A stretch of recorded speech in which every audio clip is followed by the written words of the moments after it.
এক আল্লাহই আপনার জন্য যথেষ্ট, ইনশাআল্লাহ কাউকে লাগবে না। কেউ যদি না থাকে, এক আল্লাহই আপনার আমার জন্য যথেষ্ট। এটা কি বিশ্বাস করেন? কি এই আল্লাহ পাকই আমাদেরকে বাঁচিয়ে রাখছেন, আল্লাহ পাকের হাতেই আমাদের জীবন, আল্লাহ পাকই আমাদেরকে খাওয়ান। আল্লাহ থাকলে কিচ্ছু লাগে না। আর যারা আল্লাহ নাই, সারা দুনিয়া মিলেও তাকে সুখ দিতে পারবেন, তার কিছুই করতে পারবেন। এখন আসলে আমাদের সাথে আল্লাহ আছে কি না একটু নিজেরাই বুঝতে পারো। আসলে আল্লাহ পাকের সাথে আমার সম্পর্ক কেমন? আল্লাহ বলে ডাকলে বা আল্লাহর কাছে দোয়া করলে কি আমার ভিতরে কোনো অনুভূতি আসে কিনা? রাসূল সাল্লাল্লাহু আলাইহি ওয়াসাল্লামের নাম আসলে আমার ভিতরে কোনো অনুভূতি আসে কিনা বুঝবেন। ইনশাআল্লাহ এটা আপনারা আস্তে আস্তে বুঝে যাবেন।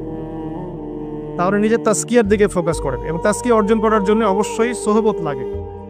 যারা আত্মশুদ্ধিতে পরিপূর্ণ মানুষ, এই মানুষগুলোর সাথে পরামর্শ করে চলবেন। আর নিজের দিন পালন করেন, দিনটাকে আর বিভক্ত হতে দিবেন। যারা এই বিভক্তির দিকে নিয়ে যায় এদেরকে বয়কট করবেন, মিশবেনই না এদের সাথে। বরং আমি বলছি, বাংলাদেশে এমনিই তো শত শত দল হয়ে গেছে। এখন আপনি নিউট্রাল থাকবেন, নিজেকে বায়াসড করবেন না, নিউট্রাল থাকবেন। নিউট্রাল মানে নিরপেক্ষ। নিরপেক্ষ থেকে আপনি দেখবেন যে আসলে কার মধ্যে হকটা বেশি আছে। এরপর আপনার বুঝ অনুযায়ী কোরআন সুন্নাহর সাথে মিলিয়ে ওলামায়ে কেরামের পরামর্শে যেদিকে তারা আপনাকে হেদায়েতের পথে নিয়ে যাবেন সেই পথে আপনি চলুন। ইনশাআল্লাহ আপনি ঠিক পথে থাকবেন। এই জন্য আমি একা একা থাকতে নিষেধ করি। ওলামায়ে কেরামদের সাথে পরামর্শ করে চলবেন এবং ঐক্যবদ্ধ জীবনযাপন করবেন। আর কিছু ভাইয়ের মধ্যে যদি খারাপ কিছু থাকে, তাদেরকে একদম আন্ডার এস্টিমেট করে ধুয়ে রেখে দেওয়ার দরকার। কারণ যার মধ্যে খারাপ কিছু আছে ওর মধ্যে ভালো কিছু আছে। খোলা মনে ভালোগুলো নিয়ে নেবেন, খারাপগুলো আপনি ছেড়ে দিবেন। এখন বলতে পারে, আপনি কিভাবে বুঝবেন ভালো কোনটা খারাপ কোনটা? নিজে পড়বেন, নিজে জ্ঞান অর্জন করবেন, আল্লাহ পাক বিবেক দিয়েছেন, বোঝার চেষ্টা করবেন এবং আলেমদের সাথে পরামর্শ করবেন। ব্যাস, আল্লাহ পাক এরপরে আপনাকে যে পথে নিয়ে যাবেন ইনশাআল্লাহ সেই পথে আপনি চলবেন। উম্মার বিভক্তি বাড়ানো। এরপরে যখন অর্থনীতির মধ্যে ঢুকবেন, ব্যবসা বাণিজ্য, রিজিক, চাকরি বাকরি, জান চলে গেলেও হারাম খাবেন না। আল্লাহ পাক তৌফিক দান করেন, আপনাকে তৌফিক দেখ, আমাকেও তৌফিক দান। কারণ আমরা সবাই হারাম খাচ্ছি অ্যাভেলা, আমি নিজেও ফিল করি। হারাম না খেলে আমাদের দোয়া কবুল হইতো। দোয়া যে কবুল হচ্ছে না বোঝেন কি না? কাবা ঘরে দোয়া হচ্ছে বিগত প্রায় 40-50 বছর থেকে। আল্লাহ কে মুক্ত করে দাও, মুসলিম ভাইদেরকে সাহায্য করো, নুসরা নাজিল করো। আপনি দোয়ার কি বরকত দেখতে পারতেছেন? দোয়ার কি ইম্প্যাক্ট পড়তেছে? রিজিক হারাম, রিজিক অনেক সময় হারাম হয়ে যাচ্ছে আমাদের। এমনকি হজের মতো মৌসুমে, উমরার মতো মৌসুমে আমরা যে গোষ্ঠগুলো খাচ্ছি বাইরে, এগুলা যে কতটুকু আল্লাহর নামে জবাই করছে আল্লাহ ভালো দেয়। ভাবতে হবে তো, এগুলা পারতেছি না। আমি সত্যি বলতেছি যে আমরা হালাল খাইতেও পারতেছি না। মনে হয় চেষ্টা করতে হবে 100% হালালের উপর থাকার। যদি আল্লাহর নামে জবাই না করা হয় সেটা কি হালাল হবে? যদি আমার টাকার মধ্যে সুদ থাকে হালাল হবে? যদি আমার টাকার মধ্যে ঘুষ থাকে হালাল হবে? বাংলাদেশের লক্ষ লক্ষ মানুষ নামাজ পড়ে মসজিদে ঘুষখোর। বাংলাদেশের লক্ষ লক্ষ না, কোটি কোটি মানুষ মসজিদে নামাজ পড়ে, মুসল্লি সুদখোর। অনেক মসজিদ কমিটি আছে সুদখোর। ভাই, আমার কথা বলতে কোনো ভয়ে কাজ করে না, আর আমি কারো পরোয়া করি না। সত্য কথা বল, এক আল্লাহ ছাড়া। বাংলাদেশে লক্ষ লক্ষ মানুষ আছে মসজিদে নামাজ পড়ে সুদখোর, ঘুষখোর, দুর্নীতিবাজ, করাপ্টেড। আমাদের কথা বলছি, দাড়ি টুপি বলা মানুষ, আমরা বহু দাড়ি টুপি বলা মানুষ আছে সমাজে চলাফেরা করি, আমাদের রিজিক ঠিক নেই, হারাম খাচ্ছি। দোয়া কবুল হবে? আল্লাহ পাক আমাদেরকে হারাম থেকে বাঁচান, হারাম থেকে বাঁচান। এরপর পরিবার যখন গঠন করতে যাবেন, ভুল করে পরিবারে অনইসলামিক কোনো মতাদর্শকে স্থান দিবেন। পরিবারের বউ বাচ্চা যেন পর্দা করে, খেয়াল রাখতে হবে। বিয়ে শাদী করার সময় খেয়াল রাখতে হবে কোন মেয়েটাকে বিয়ে করছে। একটা মেয়ের বাহ্যিক সৌন্দর্য সবকিছু না। 3 মাস 4 মাস খুব মজা লাগবে, তারপর দেখবেন যখন আসল লাইফে আমরা ঢুকে যাই তখন দেখবেন দায়িত্ববোধটাই সবচেয়ে বড় কথা হয়ে দাঁড়ায়। এই রওনাক চলে যাবে, দিনদারিতা না থাকলে এই রওনাক চলে যাবে। মেয়ে দিনদার কিনা এটা দেখবেন সবাই। দিনদার হলে যদি একটু গায়ের রং কালো হয়, বিয়ে করে ফেলেন, বিয়ে করে ফেলেন। বিয়ে তো কঠিন করে ফেলছে সমাজ, জেনা সহজ হয়ে গেছে। মোস্তফা কামাল আতাতুর্ক যখন ক্ষমতায় আসছিল না, আমি সংবিধান চেক করলাম আজকে পড়তে পড়তে এক জায়গায়, ওই সময়কার সংবিধান তুরস্কের মোস্তফা কামাল আতাতুর্ক যখন 1918 সালের পরে ক্ষমতায় আসছে, ওকে তো ক্ষমতায় বসাইছে ব্রিটেন। এত জানেন হিস্ট্রিটা, আপনারা অনেকেই জানেন যারা পড়াশোনা করেন। ও সংবিধানে লিখেছে যে একাধিক বিয়ে করা হারাম, আর অমুসলিম নারীকে বিয়ে করাও বৈধ। সব উল্টাই দিছে। আমাদের সমাজে এখন ওইরকম চিত্র দেখা যাচ্ছে যে আপনি 17 বছরে বিয়ে করতে পারবেন, 17 বছরে আপনি জেনা করছেন, আল্লাহ মাফ করুক। বাংলাদেশে 17 বছর বয়সে জেনা করা ছেলে মেয়ের অভাব আছে? আদমশুমারির মতো এই কুমারিত্ব টেস্ট যদি করা হয় ছেলে মেয়েদের, তারপর দেখা যায়। তো বিয়েটাকে সহজ করা উচিত। বিয়ের বয়স একটা ফিক্স করা হয়েছে, এর সাথে তো আমরা এখন যুদ্ধ করতে পারবেন? ছেড়ে দেন, আচ্ছা ফিক্স করছে বুঝলাম। এখন ওই বয়সটা হয়ে গেলেই আপনার সন্তানের বিয়ের ব্যবস্থা করে ফেলেন এবং এটাকে সহজ করে দেন, এত জটিল করেন না, সহজ করে দেন যাতে করে ওরা জিনা থেকে বেঁচে থাকতে পারে। ভাই বিশ্বাস করেন, বহু দাড়ি টুপিওয়ালা মানুষ, এলেমওয়ালা মানুষ এইসব মিম্বরে দাঁড়ায় হক কথা বলতে পারে না জেনার কারণে। এই যে আমরা চলাফেরা করতেছি না, চোখের জেনা তো হচ্ছে অ্যাভেলেবল। অনেক সময় মনেরও জেনা হয়ে যাচ্ছে, মনে খারাপ চিন্তা চলে আসতে পারে, দেখবেন মনের নূরটা নষ্ট হয়ে যায়। তখন আপনার ইমানের ওই তেজটা কাজ করে। ভালো করে খেয়াল করে দেখুন, যখন মনের মধ্যে এই নূরটা নষ্ট হয়ে যায়, কিছু একটা নগ্ন মেয়েকে দেখে ফেলছেন বা একটা মেয়েকে দেখে আপনার অ্যাট্রাকশন তৈরি হয়ে গেছে, হতে পারে, আমরা তো ফেরেশতা না, হতেই পারে। তখন দেখবেন মনের মধ্যে নূরটা নষ্ট হয়ে যায়। ওই সময় আপনি কিন্তু এই ইমানের এই জজবাটা শো করতে পারেন। তখন নবী সাল্লাল্লাহু আলাইহি ওয়াসাল্লাম বলেছেন, তখন যদি বাসায় স্ত্রী থাকে, তোমরা স্ত্রীর কাছে চলে যাবা, নিজের প্রয়োজন মিটাই নিবা, তাহলে এই শয়তানির মন থেকে চলে যাবে। তো বিয়ে করিনি, এটা মিটাবে কিভাবে? অনলাইনে ঢুকলেই দেখবেন আপনি নগ্নতা। এই ছেলে পেলে আমাদের সাথে যারা ঢাকায় থাকে, এরা যাতে আরো জান কি আছে, কি হয়। ছেলে নাই আর মেয়ে নাই, ও নিজে ছেলে। একটা মেয়ের যে চরিত্র খারাপ এটা বোঝার জন্য এতটুকু যথেষ্ট যে ও মোটর সাইকেলের পিছনে বসছে কিভাবে, এটা দেখবেন। একটা আপনার শালীন দিনদার স্ত্রীকে নিয়ে যদি আপনি মোটর সাইকেলে জানো, দেখবেন তার বসার ধরনটা কেমন, আর যাদের সাথে এই যে ফ্রি মিক্সিং এ প্রেম প্রীতির সম্পর্ক করে, এদের বসার ধরনটা কেমন। বসাই আপনাকে বলে দেবে কত বড় বেয়াদব, কত বড় আদবহীন, বেহায়া একান্ত। আমার কথা ইশারা দিচ্ছি, সব তো বলা যাবে। তো এটাকে সহজ করবেন, এখানে দিনদারিতাকে প্রাধান্য দিবেন, ভুলেও দুনিয়াদারিকে প্রাধান্য দিয়েন না। ও বাপের কয় টাকা আছে, ওর বিয়ে করলে আমি পাবো কি, কত সুন্দর ঐশ্বরিয়া রায়ের মতো কিনা, এইগুলো দেখার দরকার। এগুলো থাকে না, আস্তে আস্তে চলে যায়, দিনদারিতা থেকে যায়। ইব্রাহিম আলাইহিস সালামের স্ত্রীদের কথা আজকে আমরা স্মরণ করি না? হাজেরা আলাইহিস সালাম, তার ওই সবর, সাফা মারওয়ার সাই, তাওয়াক্কুল আল্লাহর কাছে এত পছন্দ হয়েছিল যে কিয়ামত পর্যন্ত যত মানুষ হজ করবে, সাই না করলে হজ হবে না। ঠিক আছে, ওনার ওই হাঁটা দৌড়াদৌড়ি আল্লাহর কাছে এত পছন্দ হয়েছে। আপনি জামজাম কূপ ওখানে যে তাওয়াফ করছেন না, তাওয়াফ করে যে পানি খেয়ে আসলেন, সাফা মারওয়া সাই করলেন, এই সাই না করা পর্যন্ত আপনার হজই হচ্ছে না, ওমরাই হচ্ছে না। একজন দিনদার মেয়ের দিনদারিতা আল্লাহর কাছে কিভাবে কবুল হয়ে থাকে, আমাদের মেয়েদেরকে বুঝান, বাসায় গিয়ে বোনদেরকে বুঝান, মাদেরকে বুঝান, স্ত্রীদেরকে বুঝান, তাদেরকেও একটা উদ্দেশ্য আল্লাহ পাক সৃষ্টি করেছেন। কি উদ্দেশ্য? তারা যেন ইসমাইলের মতো প্রজন্ম জন্ম দিতে পারে।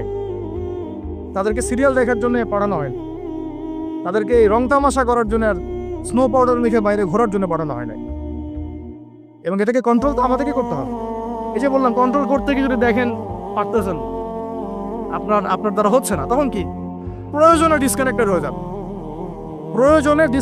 হয়ে যাবেন, তাও নিজের দিনকে ক্ষতিগ্রস্ত হতে দিবেন। কিছু করেন নাই তো, চেষ্টার উপর চেষ্টা করে যাচ্ছেন আপনি 10 বছর, 15 বছর, 5 বছর, 7 বছর, কোনো রেজাল্ট পাচ্ছেন না। আপনি কি করবেন? দিন ছেড়ে দেবেন? আপনিও তাদের মতো হয়ে যাবেন? আপনাকে আপনার স্বতন্ত্র জায়গায় থাকতে হবে। আল্লাহ পাক তৌফিক দান করুন। আর ইসলাম সংশোধনের মধ্যে সমাধান আসলে আলহামদুলিল্লাহ। এরপরে বাচ্চা কাচ্চা যেগুলো হবে, এগুলো পয়েন্ট মনে রাখবেন, পড়াশোনা থেকে নিয়ে এই পর্যন্ত বাচ্চা কাচ্চা যেগুলো হবে, এক একটা বাচ্চাকে আগামী দিনের যোদ্ধা হিসেবে গড়ে তুলবে। কি যুদ্ধ করবে তারা? আগে আদর্শিক যুদ্ধ করবে, আদর্শিক যুদ্ধ করবে, যে আমরা ওইসব আদর্শে চলি না, আমাদের নিজস্ব আদর্শ আছে, এটা ইসলাম। আমাদের কিতাব আছে কোরআন, আমাদের সুন্নাহ আছে মুহাম্মদ সাল্লাল্লাহু আলাইহি ওয়াসাল্লামের সুন্নাহ। এরা বৈষয়িক শিক্ষাও শিক্ষিত হবে, ইসলামিক শিক্ষাও শিক্ষিত হবে ইনশাআল্লাহ। এরপরে এদের দ্বারা ইনশাআল্লাহ এমন জেনারেশন আমরা গড়ে তুলব, যে জেনারেশন আগামী দিনে ইসলামের পতাকা বহন করবে। আমরা যেটা পারি নাই, পারি, চেষ্টা চালাবো আমাদের বাচ্চাদেরকে গড়ে তুলবো ইনশাআল্লাহ। করা যাবে না? আল্লাহ পাক আমাদেরকে এই সব উদ্দেশ্যে দুনিয়াতে পাঠাইছে। এভাবে ইনশাআল্লাহ আমরা এলেম অর্জন, তাসকিয়া অর্জন, আমল বাড়িয়ে দেওয়া, হালাল খাওয়া, পরিবার গঠন করা, প্রজন্ম গঠন করা, এই কাজগুলো করতে করতে করতে আমরা আগাবো ইনশাআল্লাহ। এবং এখন যা চলছে এই ফিতনাগুলো থেকে আমরা নিজেদেরকে দূরে রাখার চেষ্টা করি। আর যেখানে যেখানে যেখানে মুসলিমদের এগেনস্টে এই কাফের, মুশরিক, জালেম, মুনাফিকরা পদক্ষেপ দিবে, আমরা আমাদের সাধ্য মতো এটাকে প্রতিহত করব। হয় জবান দিয়ে প্রতিহত করব, নাহলে লিখে প্রতিহত করব, নাহলে কোনো সাহায্য করে প্রতিহত করব, নাহলে অ্যাটলিস্ট দোয়া করে প্রতিহত। কিছুই নাই, কমপক্ষে কি করবেন? দোয়া করুন। কিছু নাই, কমপক্ষে দোয়া করুন। কিন্তু কোনো অবস্থাতেই আত্মসমর্পণ করবেন না। ওদের সামনে কোনো অবস্থাতেই জালেমের সামনে হাঁটু গেড়ে দিবেন। মাথা উঁচু করে বাঁচবো ইনশাল্লাহ, মাথা উঁচু করে নেব। এই জেনারেশনকে কে বুঝাবে যে মোবাইল থেকে দূরে থাকতে হবে? বিনা প্রয়োজনে ফোন ইউজ করবা না, বিনা প্রয়োজনে ফোনে হাতও দিবা না। একটা ছবি তুললে কি হয়? হাজারে আসওয়াদ, গুনাহ মাফ হয়। একটা ছবি তুললে কি গুনাহ মাফ হয়? কোনো নেকি হয়? এটা কি পরকালে সুপারিশ করবে? এই মোবাইলের আসক্তির কারণে এই যুব সমাজের চিন্তার ক্ষমতা নষ্ট হয়ে গেছে। বিশ্বাস করেন আমার কথা, আমার কথা বিশ্বাস করেন। এই মোবাইল আসক্তির কারণে এই যুব সমাজ আর চিন্তাই করতে পারে না। সারা দিন ফোনে ব্যস্ত, সারাটা দিন সময় পাইলেই ফোন। আর ফোনে কি? YouTube, Facebook, WhatsApp, Instagram. আমাদের বাপদাদার, এই যে ভাইদের বয়সী যারা যারা এখন 40, 45, 50 এজের মধ্যে আছেন, যারা এই দেশ চালায়, সমাজ চালায়, অর্থনীতি চালায়, তাদের চেয়ে এদের চিন্তা শক্তির লেভেল অর্ধেকেরও কম। আমি আপনাদেরকে গ্যারেন্টি দিচ্ছি, এখন যদি আরেকটা মুক্তিযুদ্ধ হয়, আল্লাহ না করুক, তাহলে এই তরুণ প্রজন্ম কিছু করতে পারবে। আপনি আমার কথা বিশ্বাস করেন। টিকটকের একটা ভিডিওর জন্য এদের কাণ্ডকীর্তি দেখলে মনে হয় যেন মানুষ না গরু না ছাগল, কি আসলে।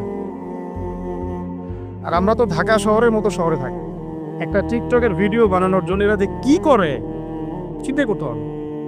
কাপড় খুলে ল্যাংটা হয়ে নাচে একটা টিকটকের ভিডিও করার। একজন আলেম দিন আসছে, তাকে মানে মোবাইলে বিরক্ত করতে করতে তার লেকচারের টপিকটাই নষ্ট করে। আর আমরা যে ওস্তাদদের কাছে পড়াশোনা করি, আমি জীবনে আমার ওস্তাদকে এটা বলার সাহসই পাই নাই, ওস্তাদ আপনার সাথে একটা ছবি তোলা যাবে? আমি আল্লাহ কসম করে বলছি, আমি এই পর্যন্ত, আমি যার কথা বলছি তিনি এই উপমহাদেশের অন্যতম একজন শ্রেষ্ঠ মুহাদ্দিস। আমরা তাদের কাছে যাওয়া আসা করি পড়াশোনার জন্য, তিনি জ্ঞান শেখার জন্য। আজ পর্যন্ত আমি কোনোদিন বলতেও পারি নাই যে উস্তাদ আপনার সাথে একটা ছবি তুলতে চাই। বিশ্বাস করেন। কিন্তু এই ওয়াজ মাহফিল, এইটা ওইটা, এইসব জগৎগুলোতে গিয়ে আমরাও নষ্ট হয়ে গেলাম। মানুষের মধ্যে নূর, তাসকিয়া, আদব, মসজিদের আদব কায়দা, ভদ্রতা সব নষ্ট হয়ে গেছে। এবং এর অন্যতম একটা প্রধান কারণ মোবাইল ফোন। আজকের লেকচারের টপিক মোবাইল ফোন না, এই যে কথাগুলো বলতে বাধ্য হলাম। যখন আমরা এখন আলোচনা করতেছি, এই সময় কয়টা বাজে? এখন 12:50। এই সময়ে না জানি কতগুলা মুসলমান এখন শহীদ হয়ে গেল এই সময়, যখন আমরা এখন আলোচনা করতেছি। ঠিক এই সময় না জানি কতগুলা বোন সৈন্যরা তুলে নিয়ে চলে গেল, না জানি কতগুলা বাচ্চার মগজে আবার বোম মারলো, গুলি। এই সময় যখন আমরা কথা বলছি, আর মিডিয়াতে সংখ্যা আসবে খালি 6,000 মরলো, 6,500, 7,000, কোনো ফিলিংসই নাই। মোবাইল ফোনেই আছে, স্ক্রল করে আর দেখে কতজন, ও 10,000 মরছে, তো কি আমি তো আর মরি নাই, আমার দেশও তার হয় নাই। বিশ্বাস করেন, আমরা এখন আর কোনো জায়গায় মানুষের পর্যায়ে পড়তেছি। মানুষ কাকে বলা? যার আবেগ অনুভূতি আছে, যার ব্যক্তিত্ব গায়রত আছে, যার সম্মানবোধ আছে, রুচিবোধ আছে, মুসলিম উম্মাহ কাকে বলে? যার একটা অংশে আঘাত লাগলে আর এক অংশ ব্যথা পাবে নাকি ভাই? ভুল বললাম না ঠিক বল? একটা মুসলিম উম্মাহ মানে কি? একটা অঙ্গে আঘাত লাগছে আর একটা অঙ্গ ব্যথা পাবে। আদতে কি হচ্ছে? প্যারালাইজড। ওই যে বলি না প্যারালাইজড, আমাদের মধ্যে প্যারালাইসিস ঢুকে গেছে। জুমার খুতবার সময় এমনি অল্প 5 মিনিট নষ্ট করলাম, আল্লাহ মাফ করুন। সরাসরি কিছু কথা আপনাদেরকে বলি, একদম সরাসরি। আমরা এখন এমন একটা সময় আছি, এই যে এই শেষ জামানায়, এই যুগে ফিতনা থেকে বাঁচা চারটাখানি কথা। আর এই ফিতনা থেকে বাঁচতে না পারলে জান্নাতে যাওয়া যাবে না। এই ফিতনাগুলো শুধু রাষ্ট্রে আর বিশ্বেই নাই, আমাদের রিজিকেও ঢুকে গেছে, পরিবারও ঢুকে গেছে, সমাজও ঢুকে গেছে, ধর্মেও ঢুকে গেছে। আমি সরাসরি কথা বলছি, রাষ্ট্র, বিশ্ব, অর্থনীতি, সমাজ, পরিবার, ধর্ম আর সংস্কৃতি, এমন কোনো ক্ষেত্র বাকি নাই যেখানে ফিতনা ঢোকে নাই। এখান থেকে বাঁচা চারটাখানি কথা না। এখান থেকে বাঁচতে হলে আমাদেরকে প্রথমে যেটা করতে হবে, আগে দিনের জ্ঞান অর্জন করতে হবে। আপনি এই জেনারেশনকে জিজ্ঞাসা করেন, আমাদের স্বপ্ন তো এই জেনারেশন কি নেই নাকি? যাদের বয়স 50 হয়ে গেছে তারা আর কি করতে পারবেন দিনের জন্য? হয়তো তারা 20-30 বছর পৃথিবীতে থাকবেন হাইয়েস্ট, আল্লাহ ভালো জানেন। আগামী বিশ্বকে কে নেতৃত্ব দিবে? যাদের বয়স এখন 20 থেকে 40 অথবা 10 থেকে 30, এই তো এই জেনারেশনকে আপনি দেখেন তাদের কত % কোরআন তেলাওয়াত করতে জানে। আপনি এই যে আজকে যারা আসছে সবার কোরআন তেলাওয়াতের টেস্ট নেন, একজন আলেমের সামনে বসান, একজন একজন করে ডাক, দেখেন সূরা ফাতিহা পড়তে পারে কবে। এই মুসলিম উম্মাহ মার না খেলে কোন মুসলিম উম্মাহ মার খাবে আমাকে বুঝান। আমি তো বুঝি না, আমার জ্ঞান কর। এই মুসলিম উম্মাহ যদি মার না খায় কোন মুসলিম উম্মাহ মার খাবে? আজকে যারা আসছে এখানে বা এর পরেও আসবে জুমার দিনে, আপনি এদেরকে 5 ওয়াক্ত নামাজে পাবেন। তাহলে যারা 5 ওয়াক্ত নামাজ পড়তেছে না, জুমার নামাজটাকেই দিন মনে করে, আর এই মুসলিম মার না খেলে কে মার? আমাকে বুঝা, আমি বুঝি না, কিছু বিষয় আমি বুঝি না। আবার যারা নামাজ পড়ে তাদের আখলাক, ব্যক্তিত্ব, আখলাক, চরিত্র, সুন্নতের জীবনযাপন, আমরা বলি না সুন্না মাফিক জীবনযাপন, রাসূলের সুন্না মাফিক জীবনযাপন, কতজনের মধ্যে চেহারা, সুরতে, পোশাকে, আশাকে, কথাবার্তায় সুন্নত আছে। তো যে জাতি তার নবীর সুন্নত ভুলে যায়, সে জাতি কিভাবে বিশ্ব শাসন করবে আর কেন সে মায়ের খাবে না? আমাকে বোঝা সম্ভব? তাহলে প্রথম নসিহতটা ভাই পড়াশোনা করতে হবে। আর পড়াশোনা শুরু হবে কোন কিতাব থেকে? তাড়াতাড়ি কোরআন পড়া শুরু করেন, হাতে সময় কম, তাড়াতাড়ি শুরু করেন। প্রত্যেকটা জেলায় জেলায়, গ্রামে গ্রামে, ইউনিয়নে, প্রত্যেকটা জায়গায় মসজিদ, মাদ্রাসা, মক্তব প্রতিষ্ঠা করেন।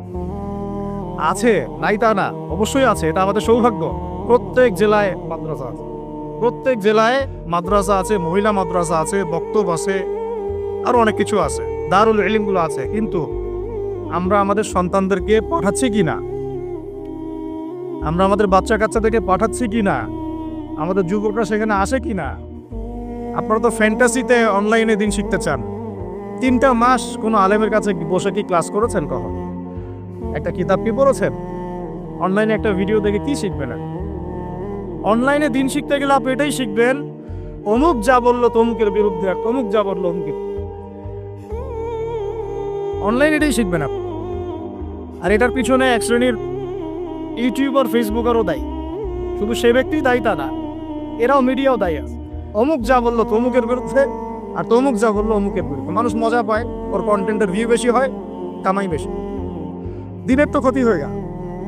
আম জনগণের মধ্যে ইসলাম সম্পর্কে বিরূপ ধারণা সৃষ্টি হয়। বিশ্বাস করেন, আমি অনেক বড় বড় মহলে মেলামেশা করেছি এবং করেও যাই।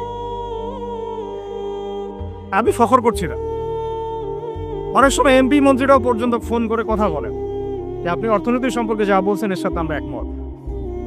অন্তত এই জায়গায় একমত, আলহামদুলিল্লাহ, তাও ভালো। আমি বলি পরের বিষয়গুলো পরে বুঝবেন, ওগুলোও বুঝবেন পরে ইনশাল্লাহ। আমি ফখর করছি না এটা, কিন্তু সাধারণ মানুষের সাথে মিশে আমি কি জানলাম জানেন? সাধারণ মানুষ, আম জনগণ কি মনে করে বলে, যে ভাই আপনি ইসলাম সম্পর্কে সুন্দর কথা বলেন, ভালোই, সবই ঠিক আছে, কিন্তু আপনাদের আলেমদের মধ্যেই তো ঐক্য নেই। আপনি কাদেরকে নিয়ে দিন ক্যাম্প? আমাকে বলেন, আমি কি উত্তর দিব? কি চাচা, কথা কিছু একটা ভুল? আপনি বলেন, আমি কি অ্যান্সার দিব? যখন তারা এভাবে আমাকে বলবে, আপনি দিনের জন্য কি করবেন, কিভাবে গায়ন করবেন? আপনাদের মধ্যেই তো ঐক্য নাই। আপনাদের এক আলেম আরেক আলেমকে গালি দেয়, আরেকজন আরেকজনের সম্পর্কে গীবত করে, আরেকজন আরেকজনের সম্পর্কে সমালোচনা ধুয়ে রেখে দিচ্ছে, মানে ওয়াশিং মেশিন অনলাইনে ধুয়ে দিবে। আমাকে বলেন কেন মার খাবো না? এমনি তো ঐক্য নাই, তার মধ্যে মানে ঐক্য বিভক্তি বাড়ানোর জন্য আমরা উঠে পড়ে লাগছি। আর কিছু ইস্যু বাস আছে ভিতরে, ইস্যু বাস, আজকে একটা ইস্যু, কালকে আরেকটা ইস্যু, পরশু আরেকটা ইস্যু। এই করতে করতে আসল যে গন্তব্য, আসল যে লক্ষ্য, সেখান থেকে সরে গেল। আসল লক্ষ্যটা কি জানে? যেখানে আমাদের ভাইরা এখন মার খাচ্ছে না, আমাদের আসল লক্ষ্য ওইটাই পৃথিবীর এমন একটা জায়গা যেখান থেকে সভ্যতা শুরু হয়েছে। পৃথিবী মক্কা থেকে শুরু হয় নাই, ওই দিন থেকে পুরো বিশ্বে সভ্যতা শুরু হয়েছে। আজকে থেকে এটা 10,000 বছর আগের কথা, ওখান থেকেই শুরু হয়েছে। আর ওখানেই পৃথিবীর শেষ হবে। ওইখানেই যতক্ষণ পর্যন্ত ঈসা আলাইহিস সালাম না আসছেন এবং ইসলামী খেলাফত আবার কায়েম না করছেন, কিয়ামত হবে না। এই যে আসল জায়গাটা থেকে আমাদেরকে সরাই নেওয়া হয়েছে না? কয়জন ভাবে এটা নিয়ে? কয়জন জানে বা এটা নিয়ে? জানেই বা কয়জন? কিছু মানুষ আছে সারা জীবন হাত বাঁধা নিয়ে আপনাকে ব্যস্ত করে রাখবো। বাঁধবেন কোথায়? এখানে বাঁধবেন, এখানে বাঁধবেন, এইভাবে বাঁধবেন, এইভাবে বাঁধবেন, এইভাবে 5টা-6টা জায়গা নিয়ে ক্যাচাল করতে করতে করতে হায়াতই শেষ হয়ে গেল। সুবহানাল্লাহ। মনে করেন এক ভাইয়ের হাত নাই, এইভাবে দাঁড়া দাঁড়া নামাজ করতেছে, নামাজ হবে না? হবে না? আমার হাত আছে, আমার এখানে একটা ফোড়া উঠছে, মনে করেন সত্যি সত্যি উঠছে, এটা মিথ্যা বুঝি না, আমি এভাবে নামাজ পড়বো, হবে কি না হবে না? হাত বাঁধেই নাই সে, হবে না? হবে না? আর যখন বোম পরে জান থাকবে না, তখন হাত বাঁধে কি করবে? উম্মার মধ্যে মারামারি, কাটাকাটি, বিভক্তি, আর কাফেররা এসে উম্মার সাথে যুদ্ধ করা শুরু করবে, তখন হাত বাঁধে নিয়ে ব্যস্ত হয়ে থাকবে। এই ব্যস্ত আছেন বলেই তো হাতে অস্ত্র ধরতে পারছি না। এক ভাই খুব সুন্দর কথা বলছে যে বাংলাদেশ থেকে এরকম কিছু শায়েক এবং মানুষকে হায়ার করা এবং এদেরকে ছড়িয়ে দেওয়া, তাহলে জীবনেও তিনি আর অস্ত্র হাতে নিতে পারে, ওরা এগুলো নিয়েই ব্যস্ত থাকবে।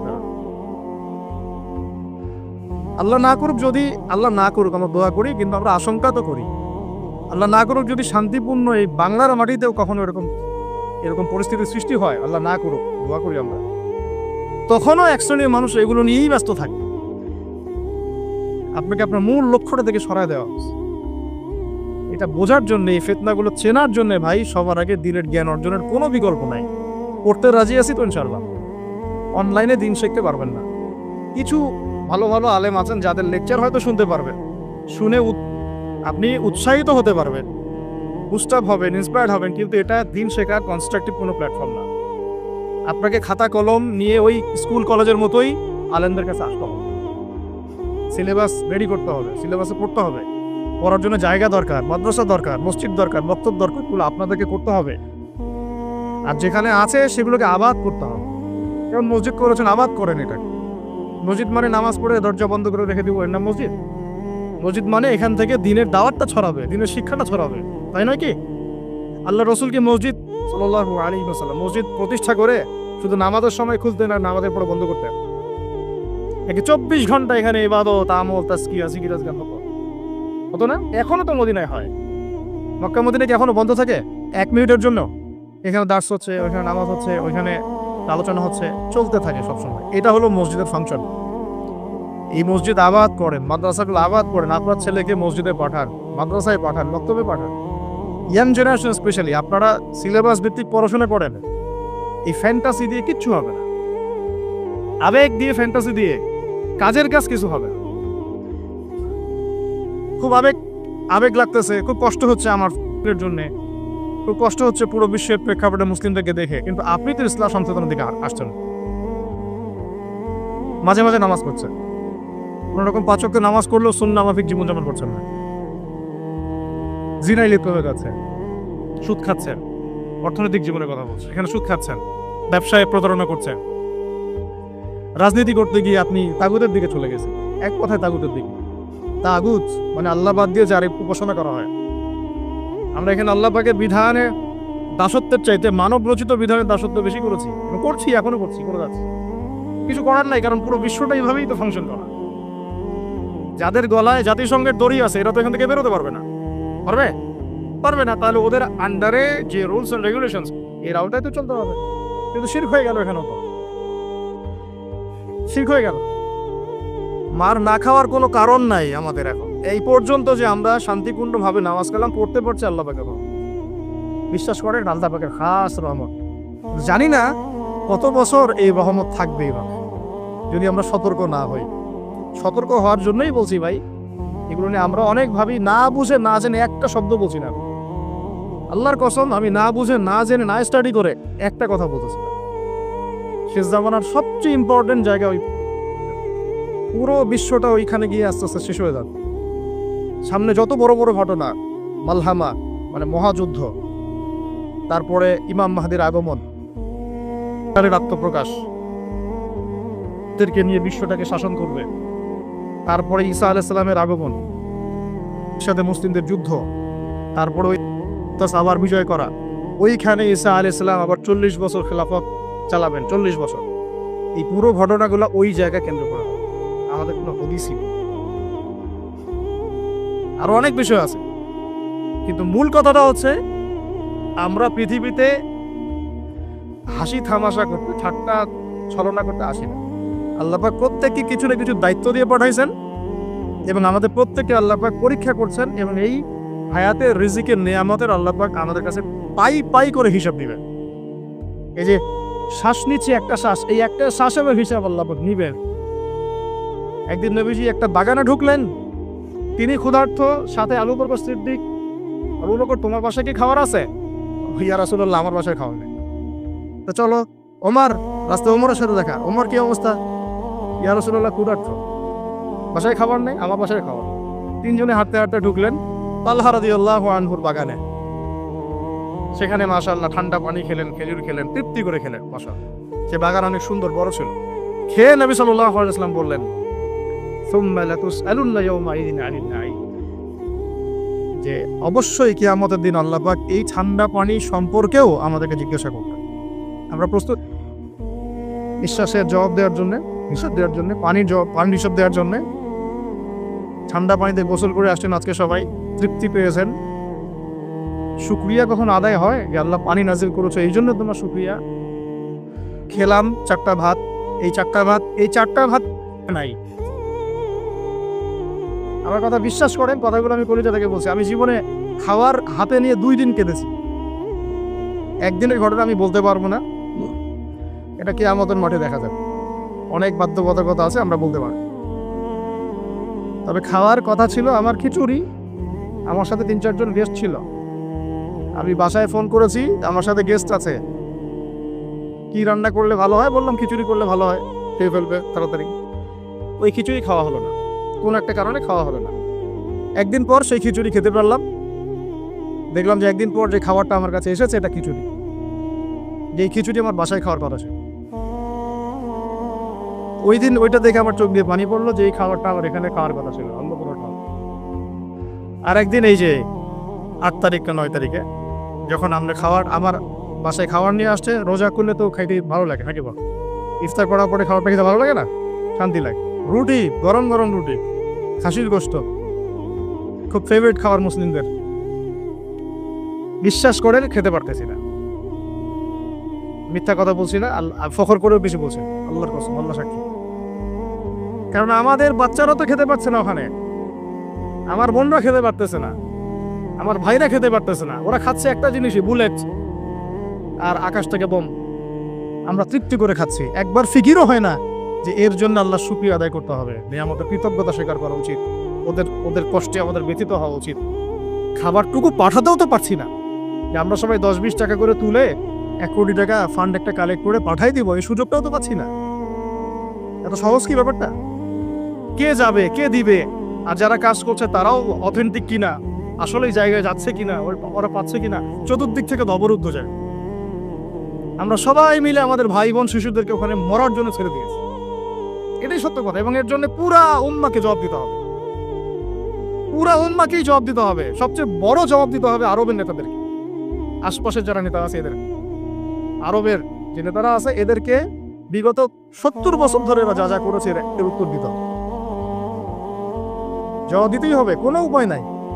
আমাদেরকেও দিতে হবে, প্রত্যেক রাষ্ট্রপ্রধানকে দেওয়া লাগবে, যে লিখতে পারতো লিখে নাই তাকে দেওয়া লাগবে, যে বলতে পারতো বলে নাই তাকেও দেওয়া লাগবে, যার অস্ত্র দেওয়ার ক্ষমতা ছিল দেয় নাই তাকেও বলা লাগবে, যার মিলিটারি পাওয়ার ছিল সে চাইলে ওখানে ইন্টারভেন করতে পারতো সে করে নাই তাকেও বলতে হবে।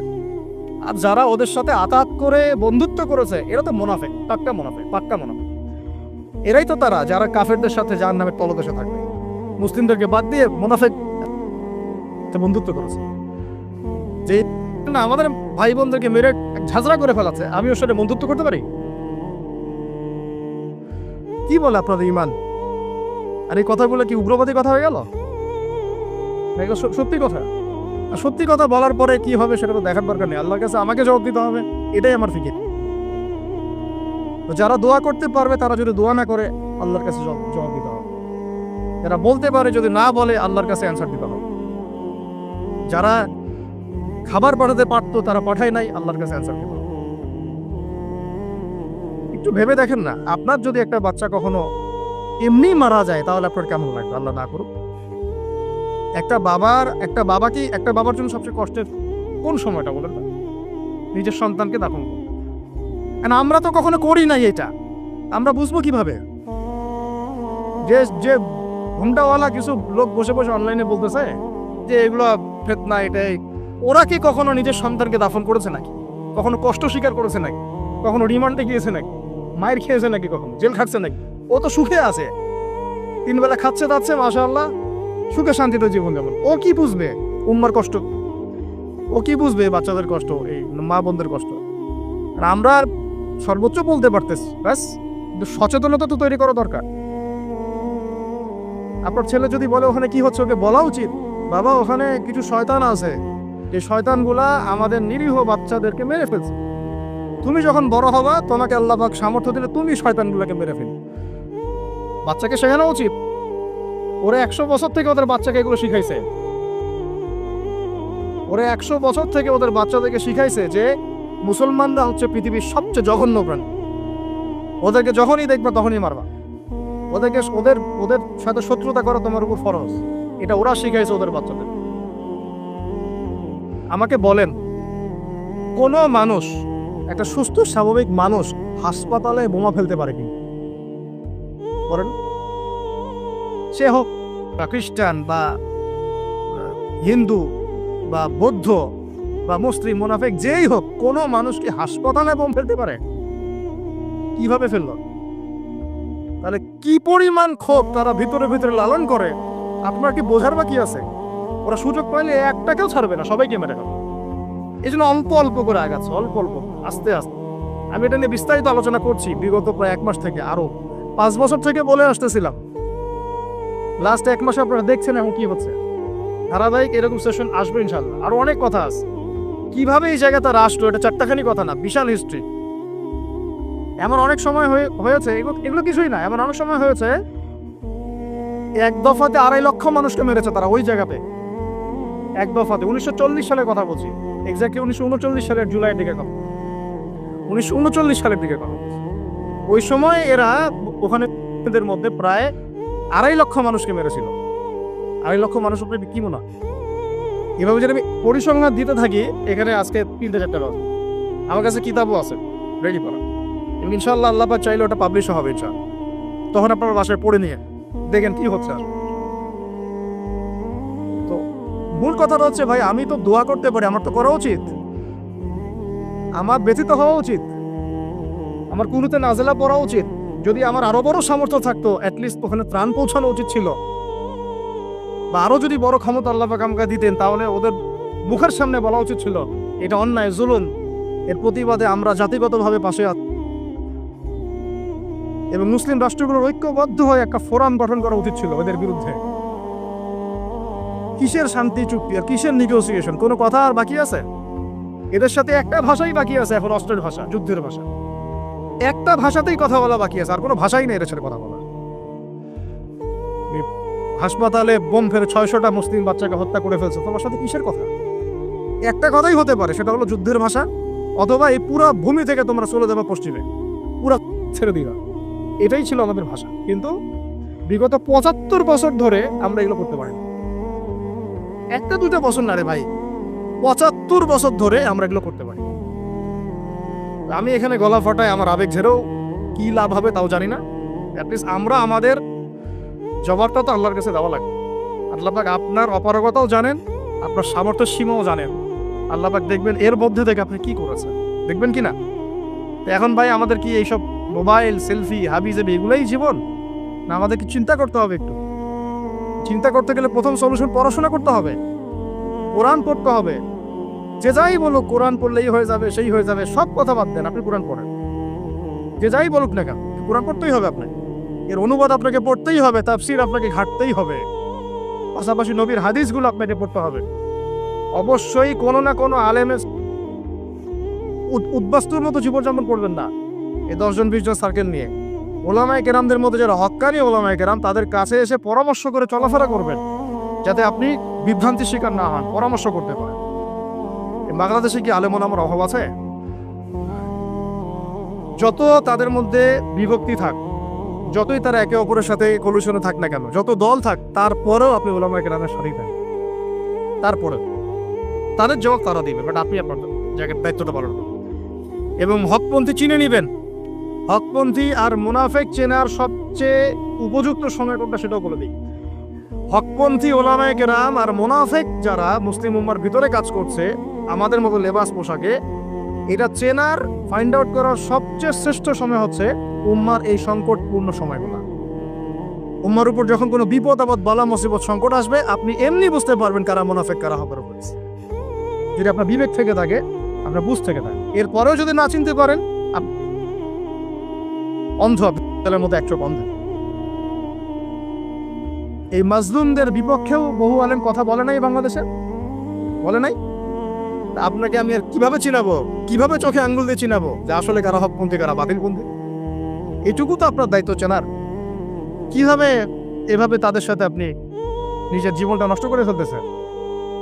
সুবহানাল্লাহ। আল্লাহ পাক আপনাদেরকে হেফাজত করুন, সঠিক পথে রাখুন, ওলামায়ে কেরামের সোহবতে থাকুন, হকপন্থী ওলামায়ে কেরাম।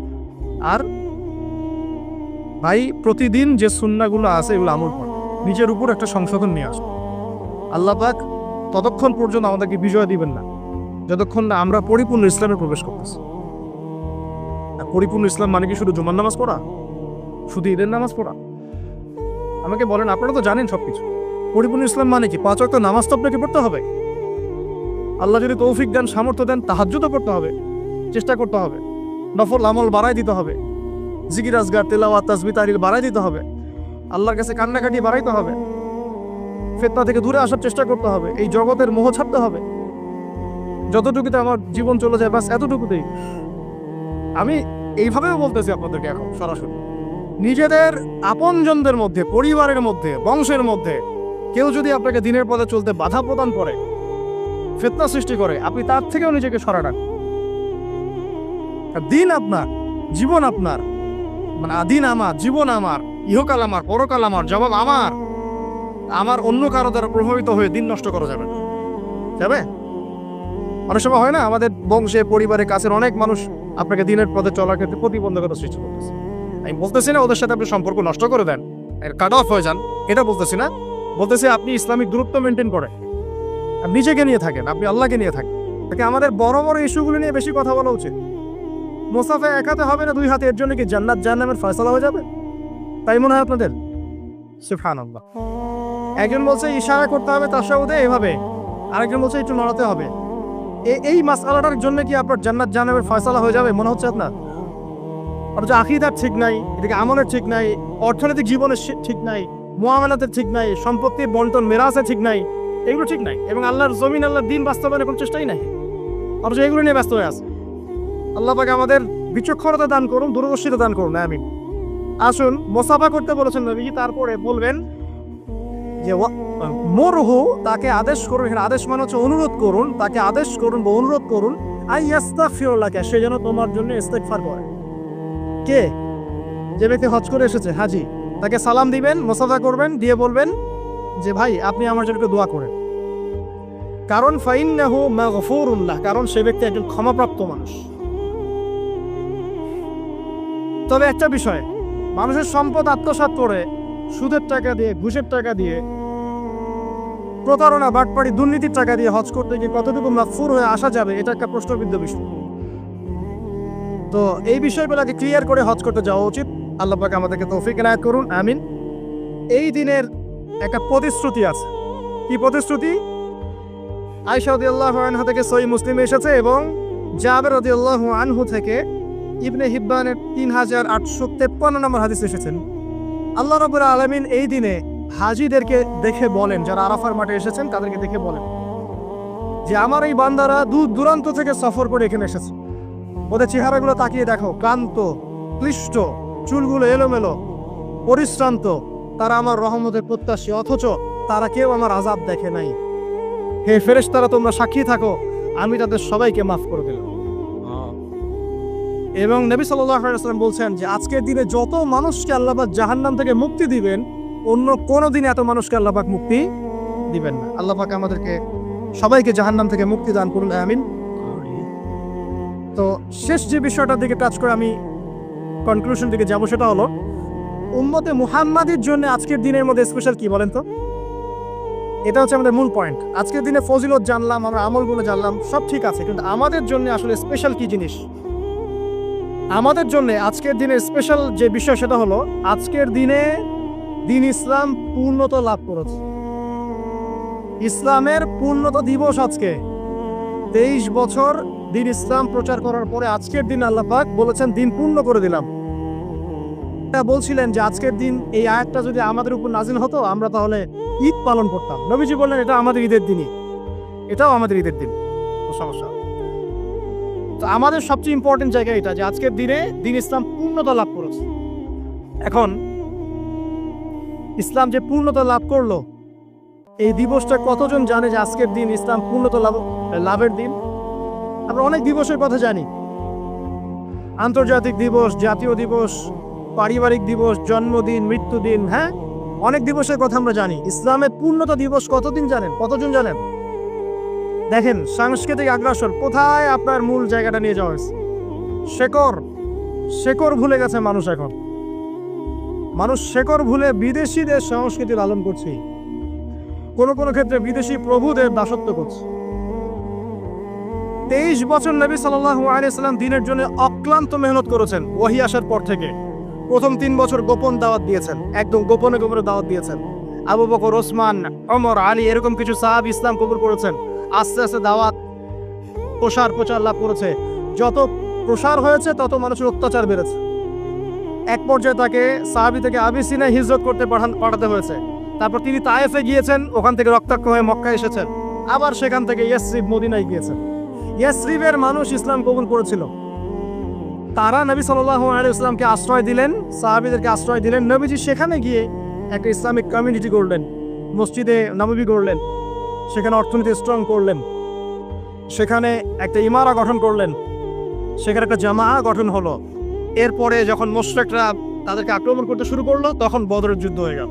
তারপর উহুদ, তারপর খন্দক, তারপর আপনার যে হুদাইবিয়া, খাইবার, হতে হতে চলতে থাকলো। এক পর্যায়ে পররাষ্ট্রনীতি অ্যাপ্লাই করলেন। রোমের সম্রাটকে দাওয়াত দিচ্ছেন, মিশরের মুকাফিয়াসকে দাওয়াত দিচ্ছেন, পারস্যের খসরুকে দাওয়াত দিচ্ছেন, সব জায়গায় দাওয়াতি কাজ ছড়িয়ে পড়তে লাগলো। 23 বছর অক্লান্ত পরিশ্রম। এক পর্যায়ে এই যে শেষে, একদম জীবনের শেষ পর্যায়ে এসে তিনি বিদায় হজ করলেন। একটাই হজ করেছেন তিনি, নবী সাল্লাল্লাহু আলাইহি ওয়াসাল্লাম একটা হজই করেছেন জীবনে। এবং সেই হজের দিন যখন এই ভাষণ তিনি দিচ্ছেন, তখন আল্লাহ পাক এই আয়াতটা নাজিল করে দিনটাকে পরিপূর্ণতা দান করলেন। আজকের দিনের মূল শেকড়টা কোথায় বুঝতে পারছেন? এই 23 বছরের দাওয়াতি জীবনের পরিসমাপ্তি এখানে। আজকের দিনের পরে আসলে পূর্ণাঙ্গ কোনো সূরা নাজিল হয়নি। সর্বশেষ নাজিল হয়েছে সূরা নাসর, ইযা জাআ নাসরুল্লাহি ওয়াল ফাতহ।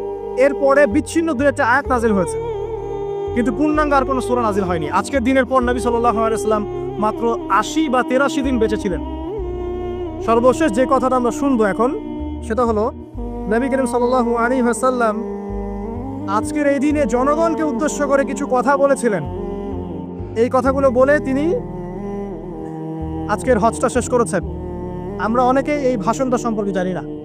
আমরা অনেক ভাষণ নিয়ে এখন গর্ব করি। নবী করিম সাল্লাল্লাহু আলাইহি ওয়াসাল্লামের এই যে সর্বশ্রেষ্ঠ ভাষণ, এটা কতজন জানেন? বিদায় হজের ভাষণ। কতজন জানেন বিদায় হজের ভাষণে নবী সাল্লাল্লাহু আলাইহি ওয়াসাল্লাম কি বলেছিলেন উম্মতকে? আমরা একটু আপনাদেরকে শোনাবো, শুনি ইনশাআল্লাহ লেকচারটা শেষ করব।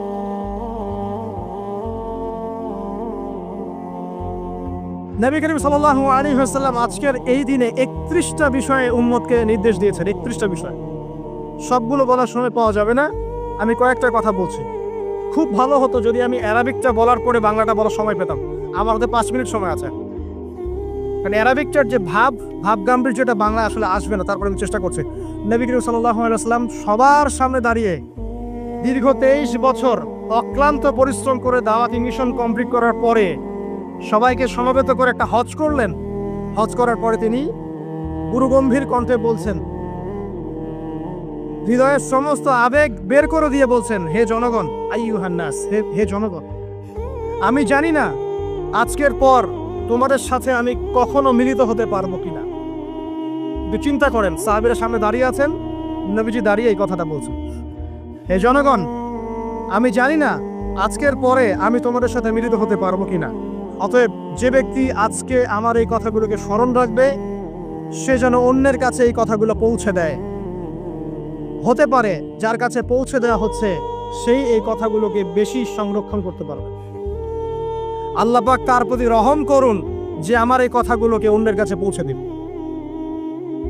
নবীজির ভাষণ। এরপর নবীজি বলছেন, জেনে রাখো নিশ্চয়ই তোমাদের পরস্পরের, মুসলিমদের পরস্পরের সম্পদ, পরস্পরের রক্ত, পরস্পরের এই যে জান মাল ইজ্জত, এগুলো একে অপরের জন্য হারাম। মুসলিমদের পরস্পরের রক্ত, পরস্পরের ইজ্জত সম্মান একে অপরের জন্য হারাম। এর হানি করা একে অপরের জন্য হারাম। ঠিক যেমন আজকের এই দিন হারাম, এই শহর হারাম, এই মাসও হারাম। নবী করিম সাল্লাল্লাহু আলাইহি ওয়াসাল্লাম বলছিলেন, জেনে রাখো 3টা বিষয়ে যেন তোমাদের অন্তর কখনো খেয়ানত না করে। 3টা বিষয়ে তোমাদের অন্তর যেন কখনো খেয়ানত না করে। 1, তোমরা যে কাজটাই করবা শুধু আল্লাহ পাকের সন্তুষ্টির জন্য করবে। তোমরা যে কাজই করবে শুধু আল্লাহর সন্তুষ্টির জন্য করবে। তোমাদের শাসক বর্গের কল্যাণ কামনা করবে। তোমাদের শাসক বর্গের কল্যাণ কামনা করবে। 3 নাম্বার, মুসলিমদের জামাতকে আঁকড়ে ধরে রাখবে। মুসলিমদের ইউনাইটেড কমিউনিটিকে আঁকড়ে ধরে থাকবে। এই 3টা বিষয় পালনের ক্ষেত্রে তোমাদের অন্তর যেন খেয়ানত না করে। এদিন সূর্য ঢলে যাওয়ার পরে নবী সাল্লাল্লাহু আলাইহি ওয়াসাল্লাম আরো বললেন, শুনে রাখো হে মানব জাতি, এটা ভালো করে শোনেন, শুনে রাখো হে মানব জাতি, নিশ্চয়ই আমি মুহাম্মদ সাল্লাল্লাহু আলাইহি ওয়াসাল্লাম জাহেলি যুগের যত কুপ্রথা আছে সমস্ত কুপ্রথাকে আমার পায়ের তলে পিষ্ট করে গেল।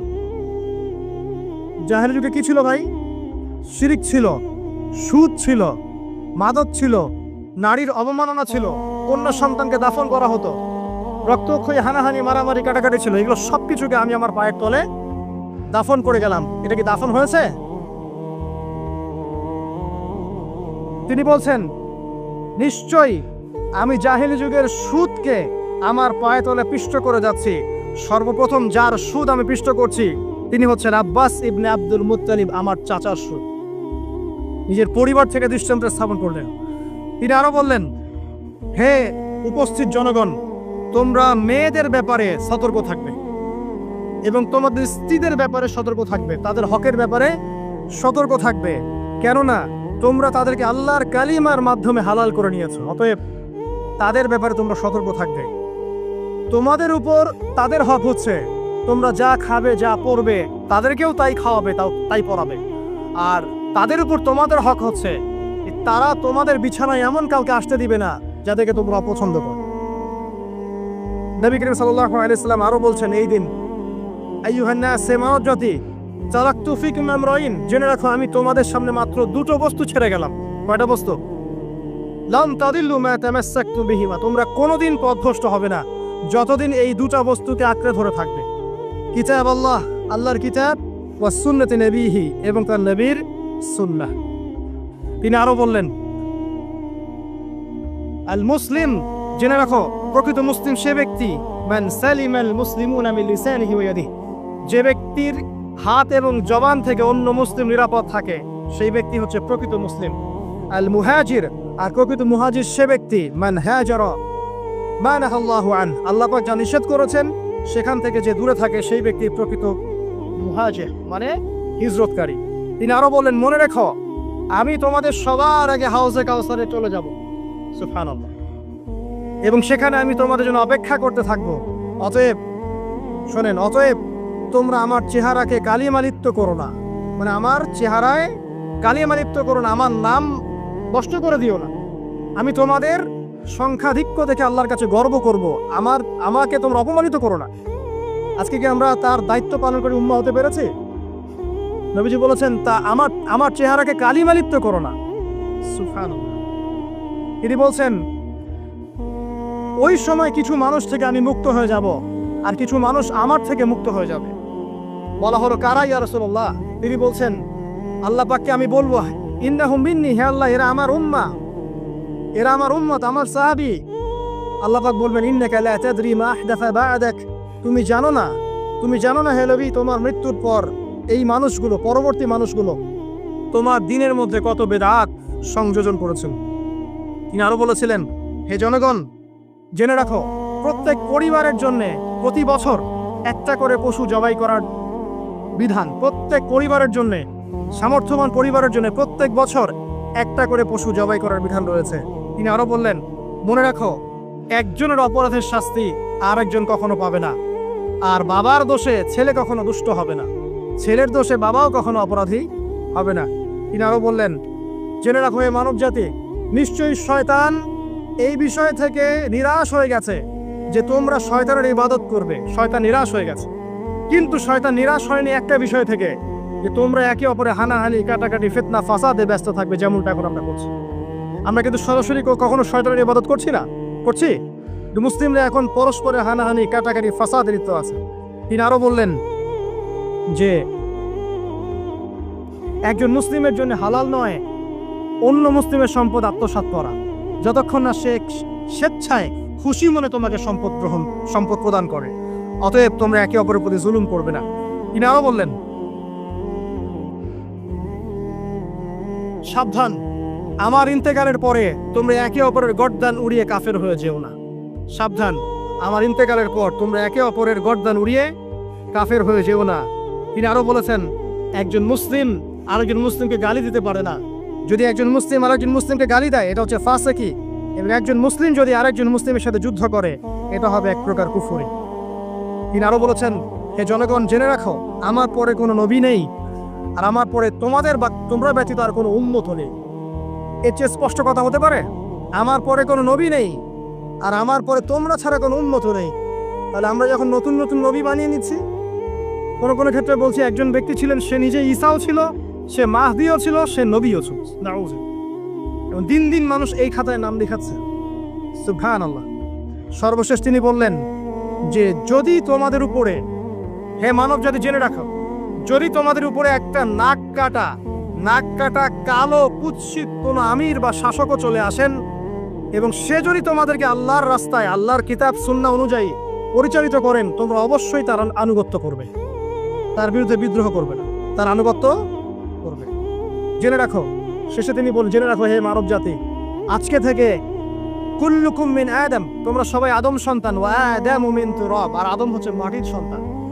আরবের উপর অনারবের, অনারবের উপর আরবের, সাদার উপর কালোর, কালোর উপর সাদার, লালের উপর কালোর, অথবা কালোর উপর লালের কোনো রকম প্রাধান্য নাই।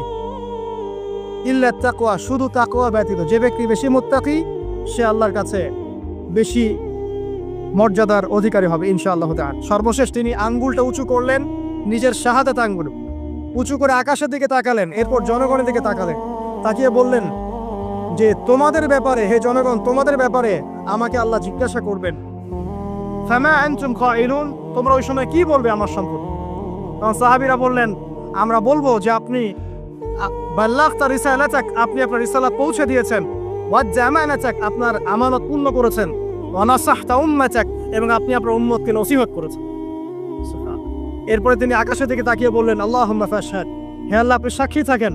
আল্লাহুম্মা ফাশহাদ, হে আল্লাহ আপনি সাক্ষী থাকেন। আল্লাহুম্মা ফাশহাদ, হে আল্লাহ আপনি সাক্ষী থাকেন যে আমি আমার দায়িত্ব পৌঁছে দিয়েছি। এরপরে নাজিল হলো, আল ইয়াউমা আকমালতু লাকুম দীনাকুম ওয়া আতমামতু আলাইকুম নি'মাতি ওয়া রাদিতু লাকুমুল ইসলামা দীনান। এই হলো বিদায় হজ, আজকের এই আরাফার প্রেক্ষাপট। আমরা কতজন এটা নিয়ে চিন্তা করেছি?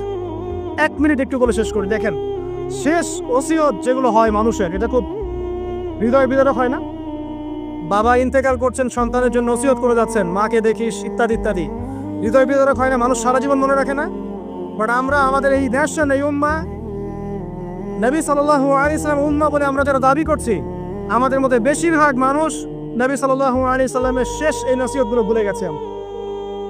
নসিহতগুলোর মধ্যে সবচেয়ে ইম্পর্টেন্ট ছিল শিরক থেকে দূরে থাকা, সুদ থেকে দূরে থাকা, মুসলিম ভেদাভেদ না করা, শাসকের কল্যাণ কামনা করা, বিদ্রোহ না করে শাসককে উত্তম নসিহত করা। এবং আরেকটা হাদিসে তিনি বলেছিলেন 5 ওয়াক্ত সালাত আদায় করবে, সাওম পালন করে রমজান মাসে, সাধ্যমতো সাদাকা করবে, মুসলিমদের জামাত আঁকড়ে ধরবে, ইনশাআল্লাহ হাসতে হাসতে জান্নাতে প্রবেশ করবে। আও কামা ক্বালা আলাইহিস সালাম। জাহেলি যুগের সমস্ত প্রথা ছেড়ে দেওয়া ছিল আজকের দিনের মূল মর্ম, আমরা ছাড়তে পারছি না। সুদ ছেড়ে দেওয়া ছিল মূল মর্ম, ছাড়তে পারছি না। শিরক থেকে বের হতে পারছি না। বেদাতীদের ব্যাপারে ধমক দেওয়া হয়েছে, বেদাত ছাড়তে পারছি না। খেয়াল করে দেখেন, মুসলিম হানাহানি কাটাকাটি এখনো ছাড়তে পারছি না। ইভেন ধর্মতাত্ত্বিকভাবে আমরা বহু দল এবং উপদলে বিভক্ত হয়ে গেছি, কারোর সাথে কারো ঐক্য নাই। সব মিলিয়ে নবী সাল্লাল্লাহু আলাইহি ওয়াসাল্লামের শেষ ওসিয়তগুলো, কিতাব এবং সুন্নাহ আঁকড়ে ধরা, এটা আমরা সবাই আঁকড়ে ধরতে পারছি না। আজকের এই দিবসগুলো এই জন্যই আল্লাহ পাক বারবার ফিরিয়ে দেন, যাতে করে এগুলো নিয়ে আলোচনা হয়, আমরা এগুলো জানতে পারি এবং আমল করতে পারি, এই চেতনাগুলো লালন করতে পারি, নিজেরাও শিখি, পরিবারকেও শেখাই, আগামী প্রজন্মকেও শেখাই ইনশাআল্লাহ তাআলা। আশা করছি ইনশাআল্লাহ আমরা যদি নাও পারি, একসময় এমন একটা প্রজন্ম আসবে যারা নবী সাল্লাল্লাহু আলাইহি ওয়াসাল্লামের উম্মার মতো উম্মাহ হবে ইনশাআল্লাহ। অতএব প্রিয় দিনী ভাইয়েরা, আসুন আজকের দিন, জুমার দিন, আমরা এই দিনে ইবাদতগুলো বাড়িয়ে দেই, আরাফা, সাওম এবং দোয়া, জিকির আজকারগুলো বাড়িয়ে দেই, একই সাথে আসন্ন কুরবানির প্রস্তুতি গ্রহণ করি, এবং আজকের দিনে, আরাফার এই দিনে হাজিদের সাথে আমরাও শরীক হয়ে আল্লাহর কাছে বলি যে আল্লাহু আকবার, আল্লাহু আকবার, লা ইলাহা ইল্লাল্লাহ, আল্লাহু আকবার, আল্লাহু আকবার, ওয়ালিল্লাহিল হামদ। এবং নবী করিম সাল্লাল্লাহু আলাইহি ওয়াসাল্লাম রেখে যাওয়া এই যে শেষ বাক্যগুলো, এগুলো সবার কাছে পৌঁছে দেই। যে ব্যক্তি পৌঁছাবে তার উপর আল্লাহ পাক রহম করবে ইনশাআল্লাহ। এবং নিজেরা আমল করার চেষ্টা করি। আল্লাহ পাক আমাদের সবাইকে নবী করিম সাল্লাল্লাহু আলাইহি ওয়াসাল্লামের আদর্শ উম্মাহ হওয়ার তৌফিক এনায়েত করুন, আমিন।